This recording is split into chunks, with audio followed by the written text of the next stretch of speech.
forward in our professions, our jobs, what we do, there's gonna be a lot of changes happening, but they're good changes. And I know sometimes change is uncomfortable and, people balk at it, but embrace it, so we can get through it together. So, yeah, that's what I want to say. Remember change and everything. So today, as part of our training, we're going to do a policy or two afterwards, but as part of our training, we have a motivational and a phone keep timing out. Speak with us. Give me 1 second, please. Okay. And I'd like to introduce to you Mr. Rico Shaw. He's a professional motivational speaker, life coach, entrepreneur, leadership training, and a personal discovery developer, counselor, and television personality. It is truly a privilege that he is blessing us with his presence here today and imparting some knowledge onto us. Okay. For over 33 years, Rico has shared his passion of mindset transformation, resiliency, occupational integrity, and interpersonal discovery. Rico is a beacon of energy and dynamo of inspiration, whose very presence lights up a room and whose words have the power to transform lives. Rico is a powerful, positive, and professional motivational speaker who is dedicating his life to uplifting others, encouraging them to reach for the stars and to chase their dreams with unrelenting passion. His message is simple, yet profound. Believe in yourself, maximize your movement, embrace your challenges, and let life experiences guide your path forward. Rico's journey to becoming a sought-after motivational speaker is a testament to his own resilience and unwavering optimism. From humble beginnings, he faced numerous hurdles, but his steadfast determination and positive outlook turned each obstacle into a stepping stone towards his success today. Rico stands as a shining example of what it means to be harmless, the power of positivity, and use it to conquer life's greatest challenges. His electrifying speeches are packed with real-life stories, practical advice, and infectious enthusiasm that leaves audiences feeling empowered and ready to take on the world. Rico is highly sought after speaker for challenges, corporate organizations, for colleges, corporate organizations, mega churches, government institutions, private sectors, and more. Rico is a mentor and a life coach to the NFL, NBA, and WBC athletes. Whether he's speaking to a room full of corporate executives, a group of aspiring entrepreneurs, professional athletes, or students ready to embark on their life's journey, Rico Shaw's message resonates with all. His ability to connect with people from all walks of life, coupled with his genuine desire to see others succeed, make him a true force for good. With Rico's guidance, you'll find that the sky isn't the limit, it's just the beginning. So get ready to be inspired, to be empowered, to dream big, and to achieve more than you ever thought possible with Rico Shaw leading the way. Rico Shaw.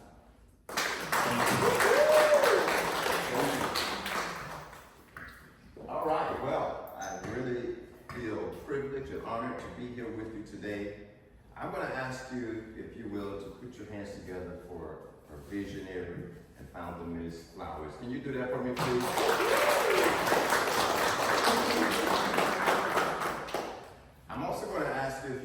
to stand to your feet. There's something that I like to do at the beginning of all my meetings. If you don't mind to stand to your feet for me, please.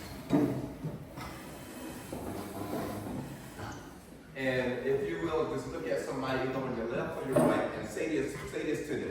Say, you have something special. You have something special. You have greatness on your life. You have greatness on your You life. are gifted.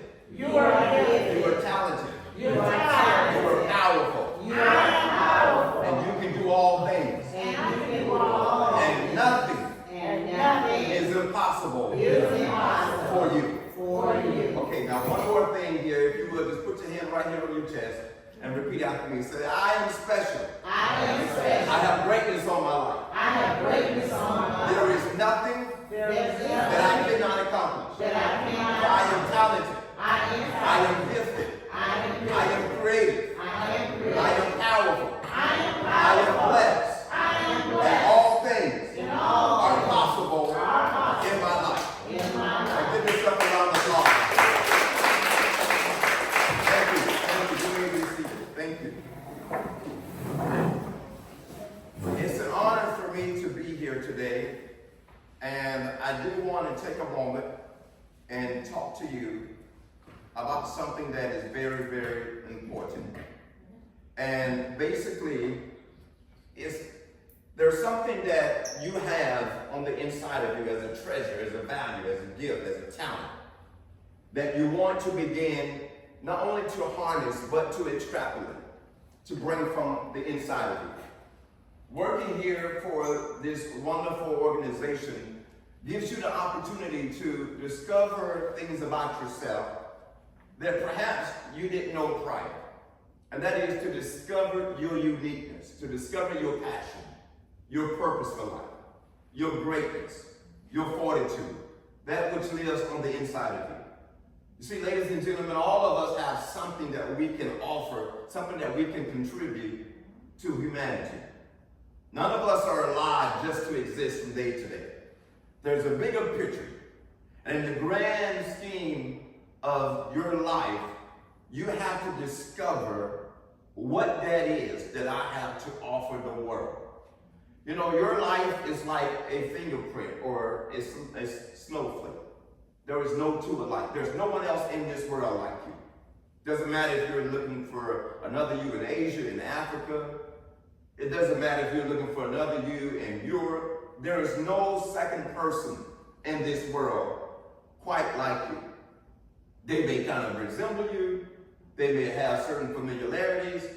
They may have certain things that make other people think of you. But there is no one in this world like you. You are an original. And you have a level of authenticity. You have a level of brilliance. You have a level of intelligence. You have a level of giftedness. You have a level of uniqueness that sets you aside from everyone else in this world. And the reason you were born with this level of uniqueness and creativity and greatness in your life is so that you can utilize it to enhance the world we live in, to impact the lives of other people. And every so often, we have to have meetings like this to remind us to begin to focus interpersonally so that we are constantly looking internally and working internally to bring externally what we possess internally. Let me say that again. We have to continue to focus internally and interpersonally so that we can constantly develop and stay on top of what we really have on the inside so that we can extrapolate that and release it on the outside. And so in this talk today, I'm going to be talking about bringing out the best in you. I'm going to be talking about giving it all you've got. I'm going to be talking about being able to become the better version of yourself, and not just the better version, because you can be better and not be your best. We want to focus on you being your best. Say this with me. I want to focus on being the best version of myself. And one of the things that I love about life is that it's never too late to start again. It's never too late to rebound. It's never too late to rise above adversity. It's never too late to rise against all odds. It's never too late to give life all you have to give. It's never too late to bring out the best in you. And so when you begin to focus on bringing out the best in you and giving it all you have to give, don't look at the mistakes you've made in life. Don't look at the negative choices you've made in your life. Don't focus on your past. Your past is just what it says, past. It's gone. What we're going to do is utilize our past as a stepping stone to our future, right? We're going to utilize the things that has happened along the way in life as experiences to empower us to greatness. And everyone has a story, everyone has a journey, everyone has something that they've gone through in life. And the old saying is, if it doesn't kill you, it makes you stronger. And so I'm going to share a little bit about myself from a personal standpoint so that you can understand a little bit about my passion and my motive and my story. And then we're going to take off running. Is that okay? All right. So I was born to a young lady. And I call the lady out of respect. My mom. She was 14 years old when I was born. So I say lady out of respect, but she was really a child. And she had a son before I was born. And she did the best she could to raise me and two other boys. Because there's three of us. She did the best she could, or there was three of us, because one passed away a little over a year ago. She did the best she could to raise us, to empower us, to give us the best that she could. One of the things that she did that I'm always grateful and forever thankful is that she raised us in the church. She gave us some kind of spiritual foundation to stand on. But my father, on the other hand, was a drug dealer who was on the other side of town raising a family somewhere else. And I loved him very much. Before he passed away, we had an awesome relationship. And when I began to grow up, I realized that there were some things in my life that was lacking. And it wasn't toys and gifts under the tree. It wasn't birthday presents and things like that. But it was a sense of belonging. It was a sense of family. It was a sense of community. And my mom, because she was young and really wasn't able to take care of me, she handed me off to someone that could financially afford to take care of me. And this lady, she raised me for several years, and then she got sick and had to go in the hospital for an extended stay. And eventually, she had to hand me back to my mom. And my mom did the best she could. And you know, you get 11, 12, for those of you who raise kids, you get 11, 12, 13 years of age, you think you know it all. You think you're grown. You're ready to go out and see the world in a sense. And that's how I was thinking at that young age. And to add to that, I was in high school, and at the age of 13, there were some young boys in my classroom, and they had plenty of friends. They had money, nice clothing, nice jewelry, and all the girls wanted to be with them, and all the guys wanted to be like them. And here I am, this young boy having some crisis going on in my personal life and feeling like I'm not really accepted. And my mom said to me at the age of 13, you got to go live with your dad because I can't do anything with you. And I'm like, I can't go live with this dude. This dude is going to beat me to death. I'm afraid of him. I don't feel any love coming from him. He's got another family somewhere else, and I'm not received by them. And so I said, you know, these cool guys in my school, I think this is going to be my new family. And so with an immature, undeveloped mind, I decided to run away from home. I ran out of school that day. The first day my dad took me to school, I didn't want to go back home with him, so I ran off. And I started living on the streets, trying to follow behind these guys in my school. I then realized that the reason these guys were flashy and had money, I didn't realize that the reason they had jewelry, I didn't realize the reason that they had cars in the parking lot at the age of 14 and 15. I didn't realize they were drug dealers, but they were, and I would soon find out. And so I ran off to their side of town, a town that I was not familiar with, an environment that I was not familiar with, a lifestyle that I was not acquainted with. And the very first day, immediately, I found myself homeless, sleeping under an oak tree, eating out of a trash can. In my mind, I thought that they were going to take care of me, that they were going to support me. I thought that their parents would let me come live with them because I was accustomed to living in different people's homes. I was accustomed to sleeping in the homes of church members from the age of 6 until the age of 12. I was accustomed to living with different family members. I probably lived with about 7 different family members from time to time. And so I thought, well, anybody would allow me to come live at their house, but nobody really wanted me around. So I just kept moving around. And when I got out on the street, these guys, they didn't know me like that. They were not going to allow me to live in their house. Their parents were not going to have that. So I became homeless and living under that oak tree for a while, not having a second change of clothing, not having any toothpaste or toothbrush to brush my teeth, no hygienics, no support, not an extra layer of clothing for the winter. And I'm just standing and trying to survive as much as I could. Sometimes I have to jump up and run for my life. And one day, about 2 a.m. in the morning, falling asleep under this oak tree, this drug dealer stopped by and said to me, "Rico, why are you always out here under this tree every night?" And I said to him, "Because I don't have anywhere to live." And he said to me, "Come get in the car." And he took me to his house, which was a rooming house that he lived in, along with other drug dealers. And when I got to that rooming house at the age of 13, they treated me like a little brother. They bought me food, they bought me clothing, they put a few dollars in my pocket. But how many of you know that doesn't last very long? So after about a week, they said to me, "If you're going to survive out here in these streets, you have to become a hustler. You have to learn how to make money." I didn't realize exactly what I was getting ready to get myself into. But they handed me a bag of drugs, a bag of crack cocaine. And I went out on the corner at the age of 13 and I started selling drugs. And then they handed me a bottle of alcohol and I started drinking.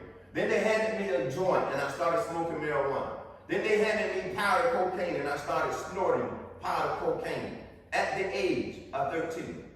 And it wouldn't be long after I got arrested by the police department in Sanford, Florida, for being an underage minor, drinking alcohol, smoking marijuana, selling drugs, and being involved in other criminal activity such as violence. And one thing led to another. From the age of 13 to the age of 19, I was arrested 19 different times.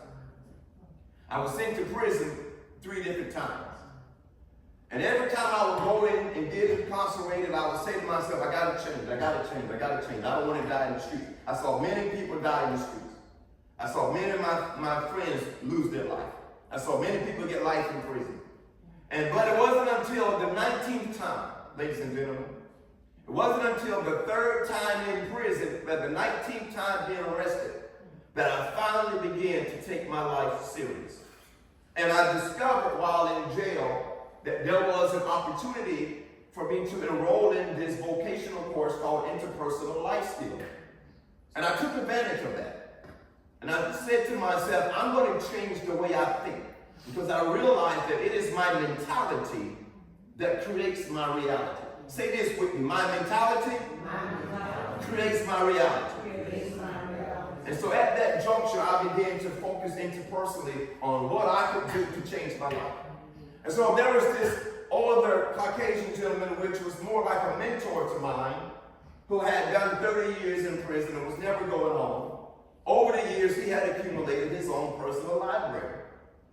And so I began to talk to him, and I made a deal, I made an agreement with him. And the agreement was that I would take the money that my family would send to me to buy things like socks and underwears and toothpaste and deodorant, because there are certain things the prison just don't provide for you. And I began to take my commissary money that was used for things like Doritos, and I used to like Jolly Ranchers, a little candy, and a nice pack of cookies. And that kind of comforted me a little bit in my journey. But when I found out that Billy would make a deal with me and sell me his library because Billy wanted coffee and Billy wanted cigarettes, I took my commissary money and gave it to Billy, and I bought Billy books from him. And so I bought an encyclopedia. I bought an almanac. I bought a dictionary. I bought Bibles. I bought commentaries. I bought self-help books. I bought books on renewing my mind and changing my thinking.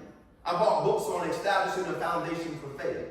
And for 9, 10, sometimes 12 hours a day, I would sit on my bunk and begin to feed my mind and renew my thinking. And eventually I became a self-educated young man in prison. And when I was released, November 30th, 1995, I walked out of that prison. I got down on the pavement and I kissed the pavement. And I made a promise to myself that I would never, ever come back to prison again as an inmate. Ladies and gentlemen, November 30, 2025 will be 35 years that I've been released from prison. 34, 35 years, somewhere in there. And so I have gone back to prison since my release. Not as an inmate, Right. as an educator, as an empowerer, as a motivational speaker, as someone who would help the other inmates to understand that there is such thing called transformation. And so I learned through this journey how to focus into personally. To give you a quick analogy, there is such thing that we know as a metamorphosis, right? And we get this example from a caterpillar that eventually gets tired of crawling through life. It begins to focus into personally and realize that I have another creation on the inside of me. That I'm not limited. I'm not stuck. I don't have to die the way I was born. I don't have to die under certain circumstances. I don't have to eat the dust for the rest of my life. Like, I can change. There is something greater on the inside of me. And through that thinking, through that comprehension, through that understanding, through that emotional intelligence, through that intellect, that cocoon begins to build, or that butterfly, that caterpillar begins to build the cocoon, which eventually becomes its place of rehabilitation, transformation. And when this caterpillar builds this cocoon around itself, understand that there is a process going on the inside of it. And that process is giving birth to its greater existence. And the whole reason of us having meetings here at Rail is to help you to give birth to your greater existence, right? We want you to be able to bring out the best within you. We want you to go from being that caterpillar, if you will, to becoming that butterfly that can take off with a fresh set of wings. And when I was in prison, that cocoon, that prison became my cocoon. And when I came forth, I came out colorful, with a new life, with a new attitude, with a fresh outlook on life, with new perspective, with new values, with new morals. And then I began to realize that my change and my transformation isn't just for me. Like, I'm going to enjoy the benefit of not being addicted to cocaine. I'm going to enjoy the benefit of not going back to prison. I'm going to enjoy the benefit of living a new life and having new opportunities and meet new people. But I'm here in this world to affect positivity in someone else's life. So can you look at someone as we take our journey and tell them, you have a story? Can you look at someone else and tell them, you have a story? And your story needs to be told. Because your story helps other people. All right? Now, that's my story. So, when I was meeting with Ms. Flowers last week, I noticed this saying on her dresser, on her desk rather, and it says that most people miss opportunities because opportunities kind of like come dressed in overalls and it looks like work. And ever since that, my mind has just been going and going and going and going and going. And I resonate with that because I realize in my training around the world, I realize in my teaching, I teach workshops for the federal government. I did 3 federal government workshops last month in August the 12th through the 15th. I teach for leadership. I do leadership teachings in colleges and universities. In fact, I'm going to be taking off tomorrow, going down to Miami to speak twice at a college, at 2 different colleges in Miami tomorrow. I speak in jails and prisons. I speak for business, as it was said in my Bible. And one of the things that I have found as a common cause amongst all of these different platforms is that people don't often take advantage of opportunities, because in their minds, opportunities don't show up the way they look for them or the way they expect for them. And I want to tell you a little short story. Years ago, I used to be in the car business. I managed a car dealership down in Longwood, Florida, not too far from here. And I met a gentleman who worked at a Rolls-Royce dealership out in Tennessee. And one day, all the salesmen, they were inside of the dealership just kind of sitting down, talking, and just kind of, not really doing anything, just enjoying the air conditioning, enjoying their comfort, enjoying their big paychecks, and stereotyping who they felt like could afford to buy a Rolls Royce, because you understand that these cars start at $250,000 and up. And so one day, an old gentleman pulled up in an old Cadillac, black guy, with overalls on and cowboy boots, no shirt on, and a big old straw hat on his head. And he started walking around the car lot. And everybody inside, they're looking at him walk around the car lot. And nobody wanted to go out and say hi to this guy, because in their mind, they see a guy with overalls on, and their thinking is, there's nothing to this guy. Maybe he's lost. Maybe he's dreaming. Why would he be on a Rolls-Royce dealership driving in an old beat-up Cadillac, looking like he just came off of a farm, and then, of course, he can't afford a Rolls-Royce, So after they sat there and talked, trying to push each other up to go out there and waste what they thought waste their time, nobody wanted to do it. But after a few minutes, one guy said, you know what? I'd rather be out there talking to him than being here talking to y'all negative-minded people, stereotyping and making racial comments. So he went out and went and met with this gentleman out on the lot. The gentleman on the lot, ladies and gentlemen, was the brother of boxing promoter Don King. Don King sent this gentleman, his brother, to the lot to pick out 2 Rolls Royces, not 1, but 2. Don King didn't have the time to go car shopping, so he let his brother do the car shopping for him throughout the years. And when this young man finally went out there and started talking with Don King's brother, he discovered that Don King would soon be arriving about an hour later to pay for 2 Rolls Royce.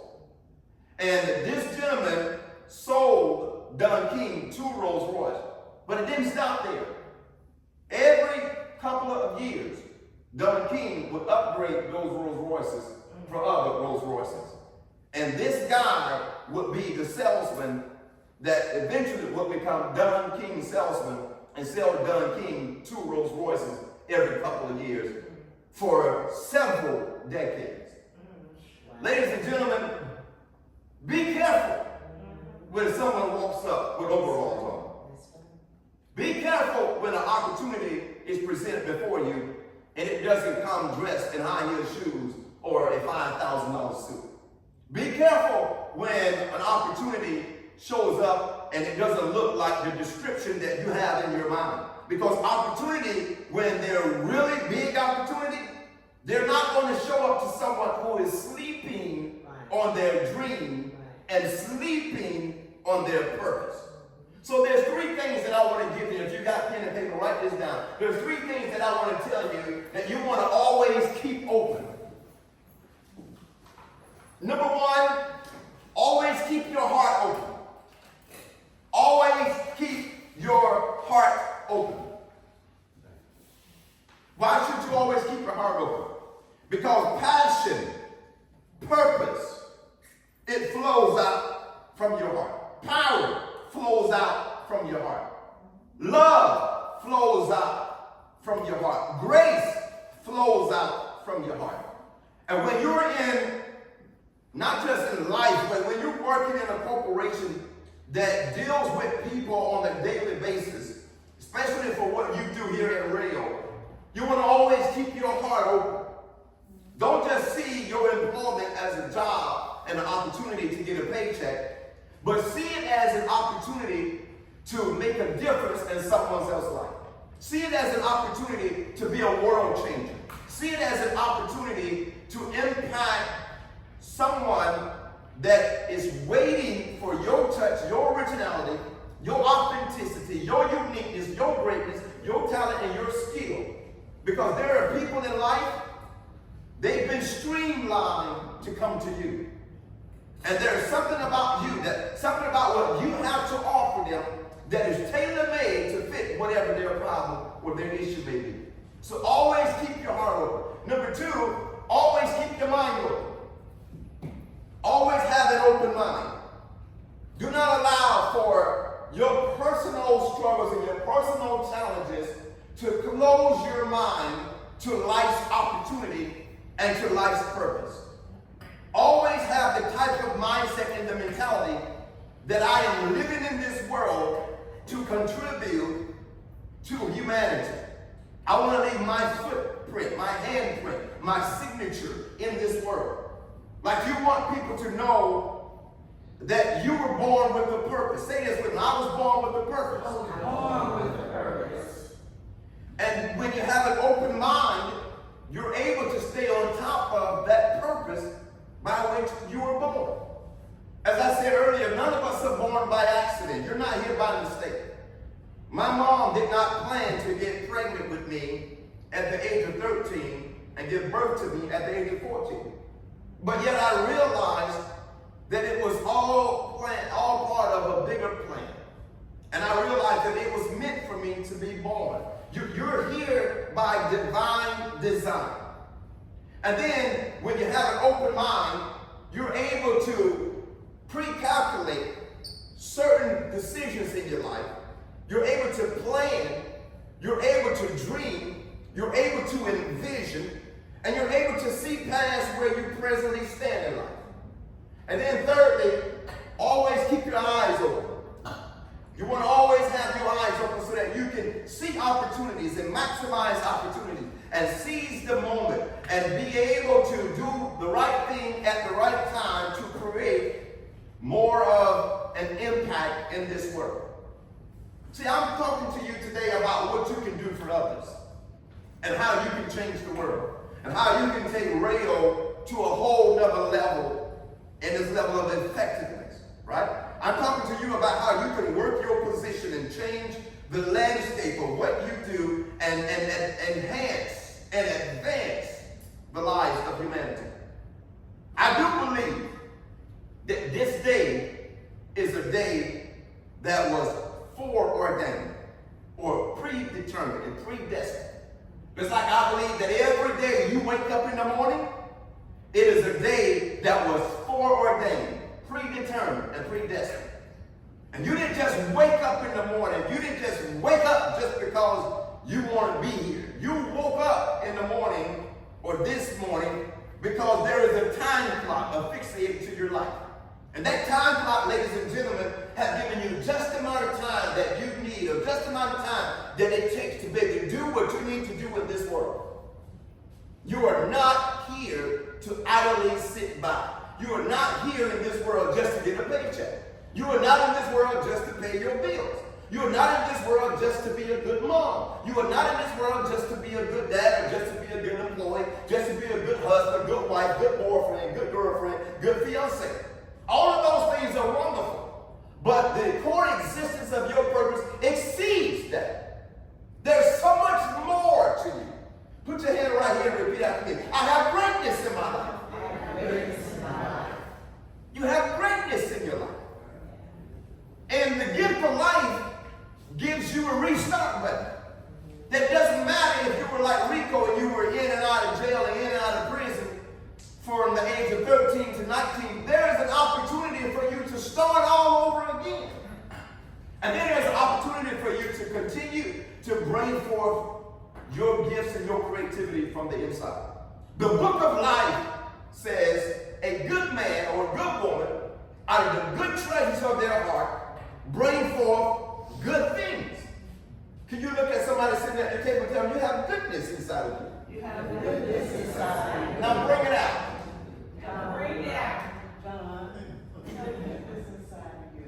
Now bring it out. Okay. That's my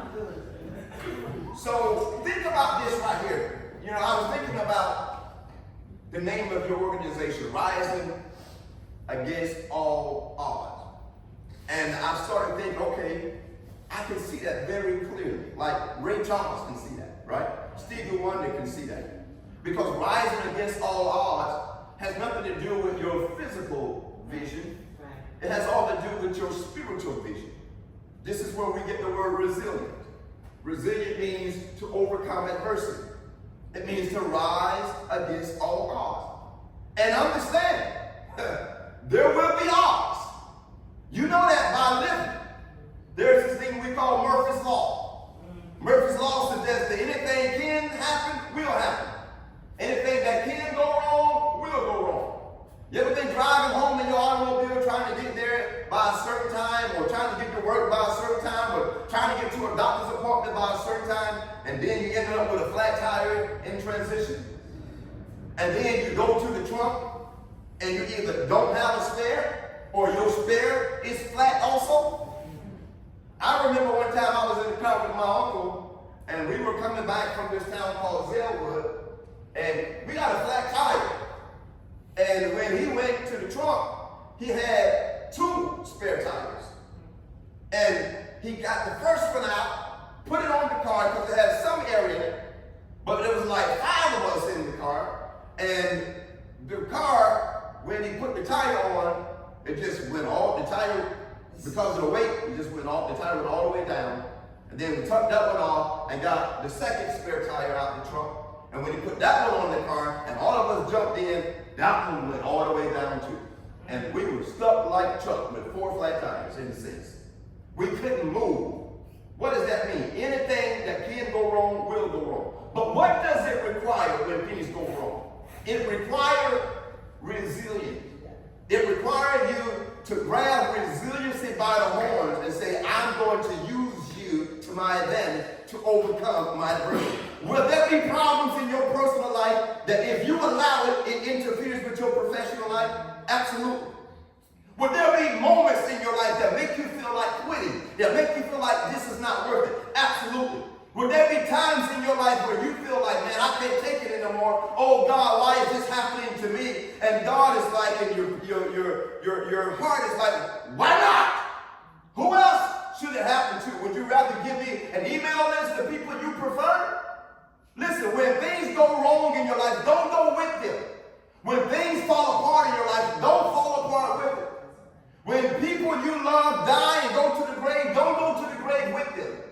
When people walk away from you, don't you walk away from you. Determine through resilience that I'm going to rise above all adversity and I'm going to rise against all odds. See, when you tell people about your problems, 50% of the people you tell don't care, and the other 50% is glad it's not them. But when you have challenges in your life, you buckle down and you tell yourself, I'm going to give it all I have to give. I'm going to give life all I have to give. I'm going to give my career all I have to give. I'm going to give this organization all I have to give. I'm going to give my purpose all I have to give. So rising above adversity and giving life all you have to give is an attitude. So if you can write this down, there is an attitude called resilience. Resilience is an attitude. It's mental toughness. It's Timex in 1951 coined this expression about their watch. After taking their watch through rigorous testing, beating it with the hammer, rolling over it with the car, they were able to pick up this damaged watch off the ground, and this watch, in spite of the abuse, it still worked. It still ticked. And they coined this expression called take your licking and keep on ticking. And that's how you have to be in life. When life deals to you a low blow, you need resilience. You need mental toughness. You have to be able to take your licks and keep on ticking. What if I would have said to myself in my heart that I will never have a good life because of being an ex-convict? What if I would have said, who would ever want to hear me talk? Who would ever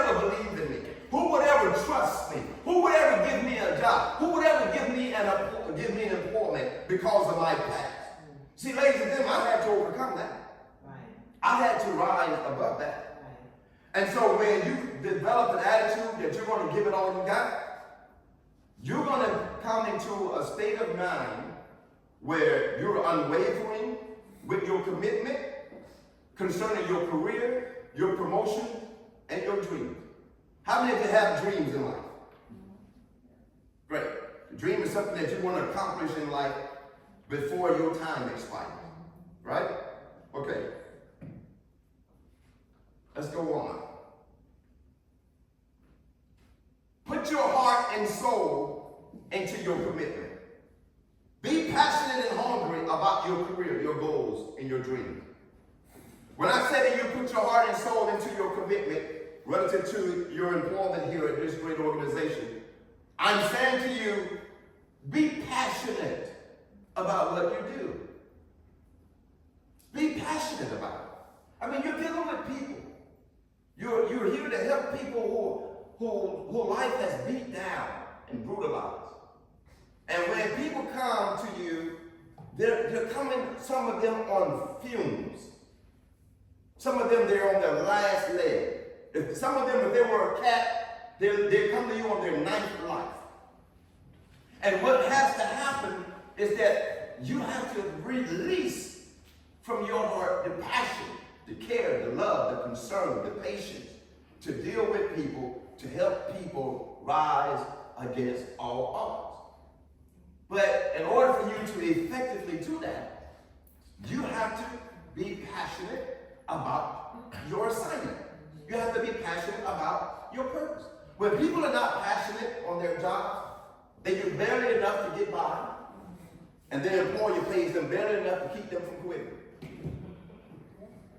When people are not passionate about their job, they come late and they leave early. When people are not passionate about their job, they make up excuses as to why they can't show up to work, and they would swap the lesser for the greater. In other words, they will come up with a reason, a justified excuse in their mind, to do something less important for that day than to do something more important in that day. When people are not passionate about their place of employment, they don't give it their all. They hold back. They operate in a mediocre disposition. Can I say to you that being average is your enemy? Can I say to you that being common and being ordinary is your enemy? Can I say to you that being casual is your enemy? Holding back where you have so much more to offer? That's an enemy of yours. That's a detriment to your potential. That doesn't release greatness in your life. That decapitates the greatness in your life. What you want to do, ladies and gentlemen, is every day you rise in the morning, determine that today I'm going to give it all I have to give. And when I show up to work, all of me shows up. When I show up to work, the best of me shows up. When I show up to work, I'm putting behind the stress of yesterday, yesterweek, yestermonth, yesteryear. I'm putting behind every yester, and I'm coming in to give my best. Do that mean that sometimes I have to suppress what I feel inside? Yes, for the good of helping others. You know what I've found out in life, ladies and gentlemen? I found out that when you help others with all your heart, there is someone designed, someone set aside, someone appointed to help you with all their heart. Because life is about give and take, right? Sowing and reaping, right? Scattering and then gathering. And so when we come to work passionate with our heart and our soul engaged, we're going to change lives. And isn't that what it's all about? Changing lives. Say this with me. My job. My job. My assignment. My assignment. And my purpose in life. And my purpose in life. Is to change lives. Is to change lives. For the better. For the better. Great. Y'all are a great audience. Let's move a little further.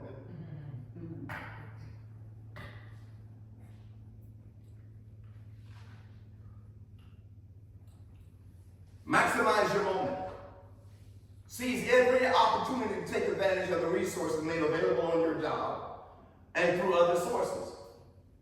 It is very important important that you're at your best mentally and intellectually. It is very important that you're focused when you come in to work. Why? Because opportunities are always being presented. And like I said earlier, you want to keep your eyes open, your heart open, your mind open, so that you can seize, embrace, and take advantage of these opportunities. When you come in, you never know what level of promotion has shown up before you that day with the set of overalls on. You never know that through your dedication and your hard work, how you're going to be promoted.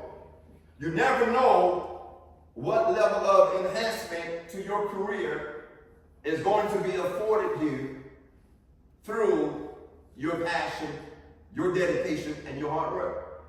So in order to fully set the standard to be promoted within life, and in order to fully set the precedent to be promoted in this organization, you have to do what?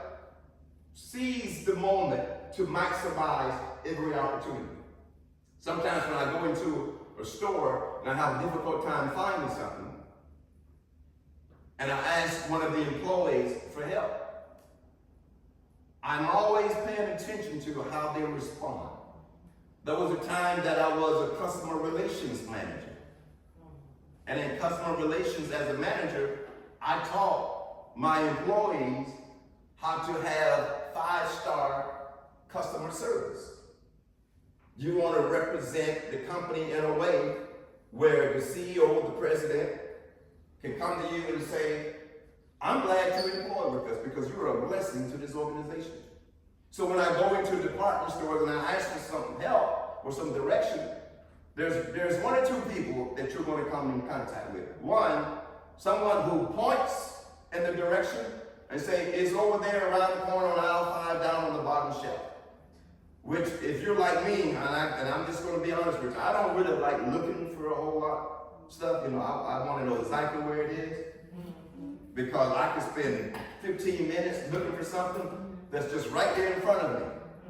So then, number 2, every now and then you'll come across an employee that says, just follow me. And they will walk you right over to where that item is and oftentimes hand it to you.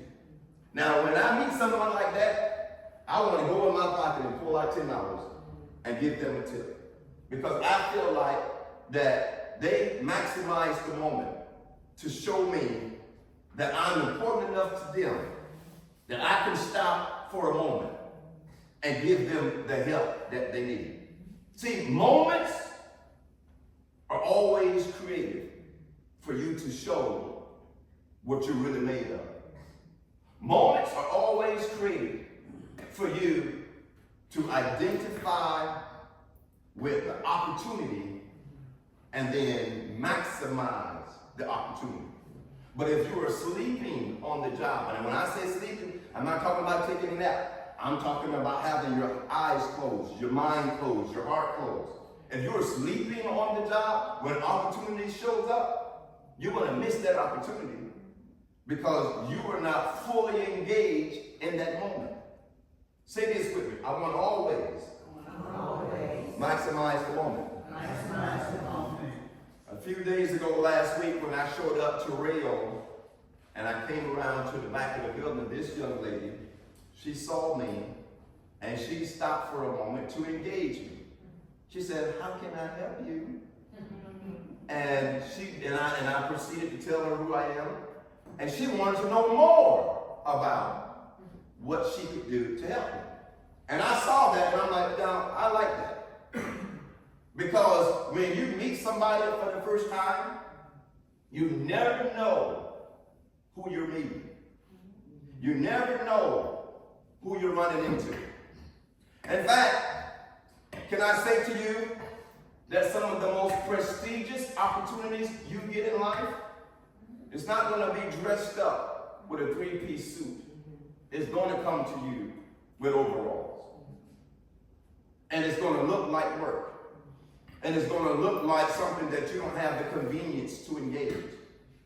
But that's the moment. That's what you call a defining moment. That's going to really prove what you're made of, and if in fact you're ready for your next level. See, I'm always looking for opportunities. I was in Chick-fil-A a couple of months ago, ordering some chicken. I put a little emphasis on that because we know how much we love chicken. And this lady was standing next to me. And I was, a couple of weeks before, had stopped by this college, and I went to go speak with the dean. But the dean was busy. So I waited about 30 minutes, the dean didn't come out. I waited another 30 minutes, the dean didn't come out. So after an hour, the receptionist said to me, can you just leave a card and we'll have the dean to contact you? So fast forward now, a month or so, I'm in Chick-fil-A ordering some chicken, standing there in line, and this lady standing next to me. And I'm very observant. I'm always aware of my environment. I learned that from my street life. And I just happen to look around, and I'm looking at everyone. And I have this habit of when I see someone with a shirt on, they have a tag, or a patch, or a badge, or any kind of inscription on their shirt. I like to read because I'm a reader. I'm nosy. I want to see what's going on. I want to see what people are doing, right? And lo and behold, the lady standing next to me was the dean for the college that I was trying to get an appointment with. And when I talked to her, because it had on her shirt what her position was, and I said, "Are you the dean of this particular college?" She said, "Yeah." I said, "Well, I'm Rico Bishop." She said, "Oh my God." She said, "I got your card. I've been meaning to give you a call." And from that conversation, I not only spoke twice at their college, but I've also spoken 5 times in that organization of that particular college. When I talked to her, I didn't say to her, "Oh, I waited half an hour and you didn't come out and show me any interest." Or I waited a whole hour and you didn't come out and show me any interest. I was grateful that I was able to seize and maximize that moment. In fact, ladies and gentlemen, the colleges that I'm going to go speak to in Pembroke Pines and South Miami tomorrow is part of this same organization. Can you look at the person sitting next to you and tell them, you have to maximize your moments? You have to maximize your moment. Seize every opportunity to take advantage of the resources. This company provides information for you. A lot of information is given to you in a physical form, and some information is online. And in your spare time, not just at work, but in your spare time, I would advise you to get that information out, to learn, to practice, to study, to engage, to equip yourself. Equip your mind at all times. Okay, next one. Mind your business and business your mind. I call this expression, mind your business and business your mind, because there are so many people, when I do leadership training, when I go to these corporate events, when I go and speak for the government, there's so many people trying to do what the old saying is, keep up with the Joneses, right? People want to know, how much are you making? How much are you getting paid? How long have you been here? What's your position? How well do you know the boss? How much was your bonus? And all of these things are irrelevant to the person asking the question, even though they may deem it necessary. What I suggest to you is to don't compete and compare yourself with other people. Don't go through life trying to keep up with someone who may have something more than you. But focus rather on how you can better educate yourself and empower yourself. When I say to you, business your mind, get all the information you can get to intellectually prepare yourself for a promotion. Get all the information you can get to academically, if you will, prepare yourself for a promotion. Get all the knowledge, the wisdom, the understanding. Prepare yourself educationally. I love to read. I'm reading something every day. Because I realize that the more I business my mind, the more business doors are going to open for me. See, opportunities are going to come to you, ladies and gentlemen. But what are you going to do when an opportunity knocks on your door with a pair of oil-stained overalls on? What are you going to do? See, I found that most people in life want an opportunity and is not even prepared for that opportunity. I found that most people in life, they sit back waiting for someone to sympathize with them and empathize with them, and not even equipped and prepared for the opportunity. When the opportunity comes, you must be prepared. You can't get behind the cockpit of an airplane and fly a plane unless you are equipped and prepared. So you can't say, oh, I want to be a pilot, I want to fly, this is my dream. No, you got to learn how to fly these aircraft. So mind your business and business your mind. Stay focused on your assignment and continue to feed your mind with information that makes you more valuable to this organization. Does that make sense to you?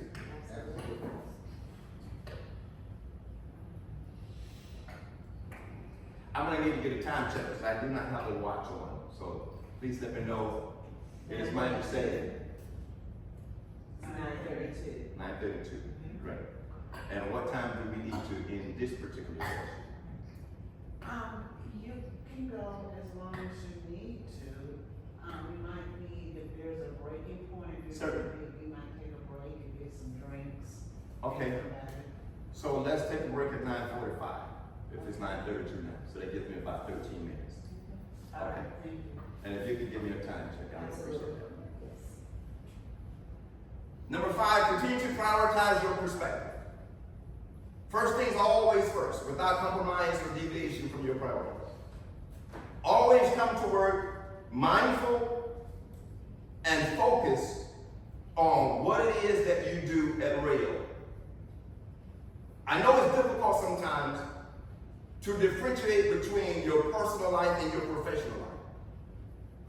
And oftentimes, when I come in and I do leadership training, I'm also a counselor. I'm also a motivator. I'm also a life coach. So I have clients around the country that I meet with on a regular basis. And I'm oftentimes asking the question that gives me the information to let me know where their challenges are, what their struggles are. And when I talk to my clients, I'm always trying to enlighten my clients about how to maintain the proper perspective. Listen, things are going to happen in life, but stay focused. There's going to be temptation to deviate, but stay focused. There's going to be moments in your life where you feel like you're losing control. But even during those moments, you have to stay focused. When I was a little boy, and some of you may maybe recall what I'm about to say. When I was a little boy, my parents had my mom rather, had this little well in the yard, and it was one of those pump and prime wells. And you had to pour water down into the well and pump it and prime it in order for water to come out of the well, right? The well had to be regurgitated. And every so often you pour water in it, and then the well starts spitting out. It regurgitates. And that's a sign to continue pumping and priming and put a little bit more water in it. And then after a while of pumping and priming, now you got a flow that's constantly flowing out. And you get all the water that you want.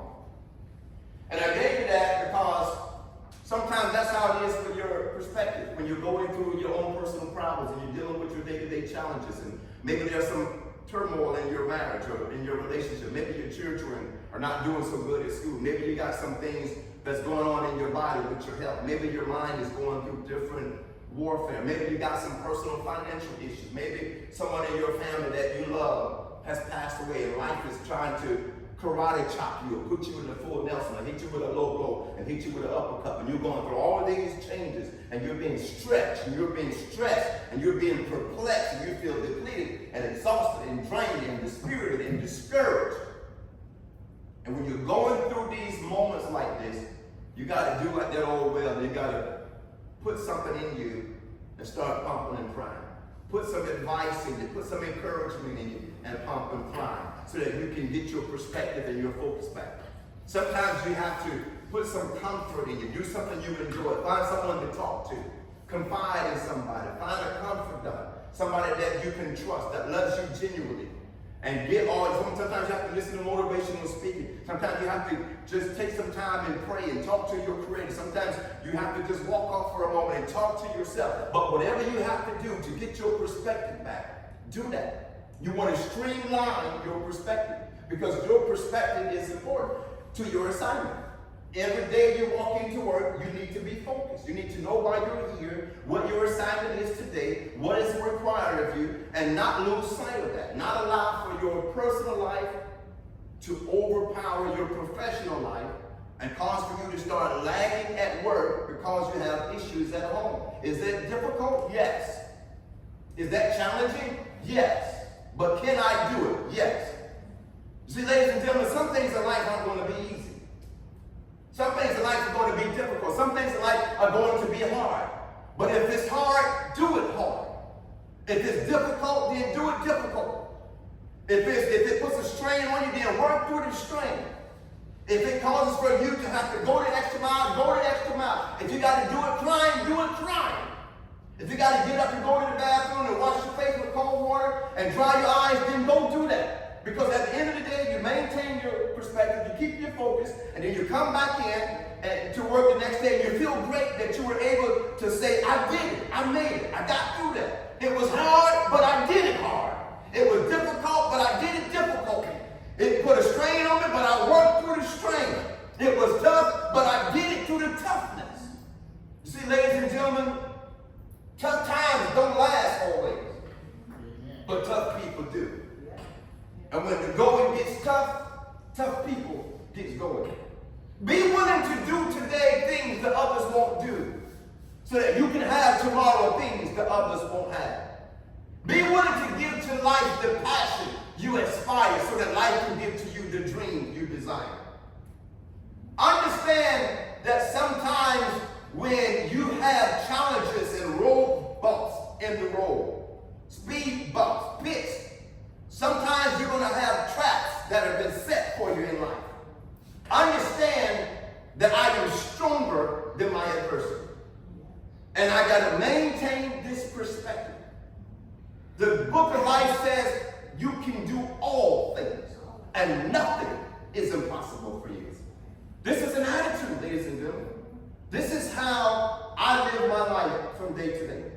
There is nothing that I can't accomplish. Will it take some time? Yes. Will it take some grind? Yes. But I can get it done. Say this with me. There is nothing that I can't accomplish. The next one. Surround yourself with the right people. It is important to always have good people in your life. The good book says that as iron sharpens iron, so a man sharpens the countenance of his friend. Ladies and gentlemen, I always have some people around me that are good people. People that I'm not intimidated by, even though they have more than I do, even though their accomplishments are greater than mine. You want people around you that can show you the way, teach you the way, and look at you in your eyes, and out of genuine care, tell you what's right and what's wrong, what's left and what's right. Because there are moments where we want to pacify ourselves. There's moments where we want to take a break and call a time out on our dreams and a time out on our pursuit of greatness.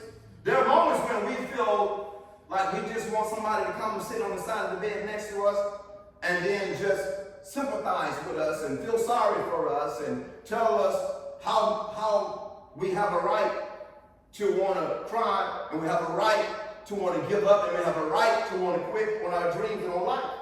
And ladies and gentlemen, you don't need people around you like that. You don't want sympathizers. You want energizers. You want equalizers. You want people who can look at you and say, I know it's tough, but you have what it takes. You want people that can look at you and say, I know you feel like a victim, but you got to shake it off. You want people around you that can see the greatness in you.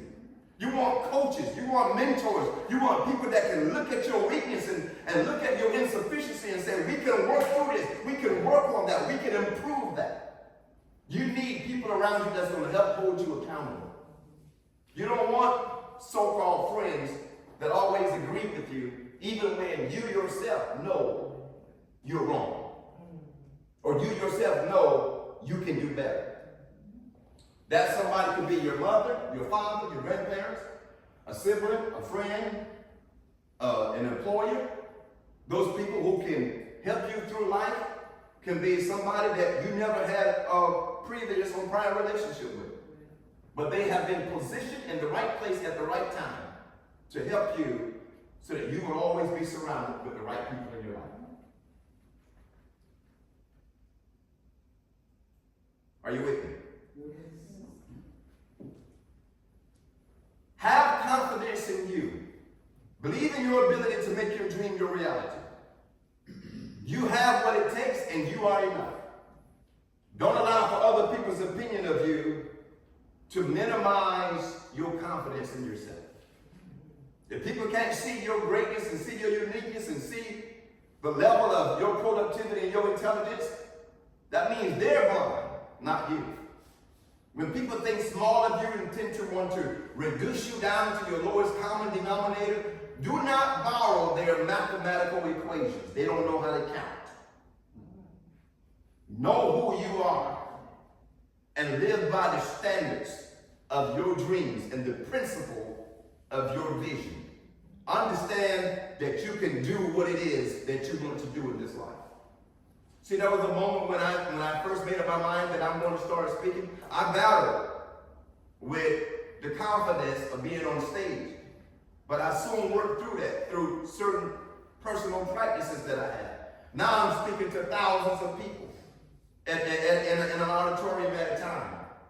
And I have no inferiority complex about speaking to large crowds. And it doesn't matter if I was speaking before the President of the United States.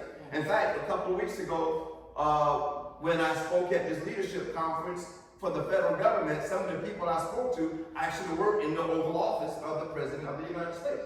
And you know what that does for me? That energizes me. Because I have something to offer that comes from within. And I'll give you this one and then we'll stop and take a break. I like the Farm State commercial. I forget the actor who plays in that commercial. But he says something that I like. I can say a thing or two because I know a thing or two. When you've been around the mountain a few times, you learn something in transition. Quitting is not an option. Say this with me. Quitting is not an option. So when I say to you quitting is not an option, I'm not just talking about quitting your job or your assignment or giving up on your career. I'm talking about quitting on you, ladies and gentlemen. There are going to be times in your life where people will quit you. There are going to be times where people will walk off from you. There will be times where people will give up on you. We call that divorce, don't we? We call that breakup, right? Separation. We call that the termination of relationships, friendships, fellowships, courtships. People will exit your life. But when people walk off from you, do not walk off from you. When others give up on you, you don't have the luxury to give up on you. You must position yourself to be married to you for the rest of your life. And that means you don't get to give up on your dreams. You don't get to give up on your visions. You don't get to give up on your goals. You don't get to give up on your passion. You don't get to give up on your aspirations. You don't get to give up on you. You are a friend to you for life. So never give up on you. Always be your best friend. Always forgive you when you do something that disappoints you or set you back. Always believe in you and always have your best interest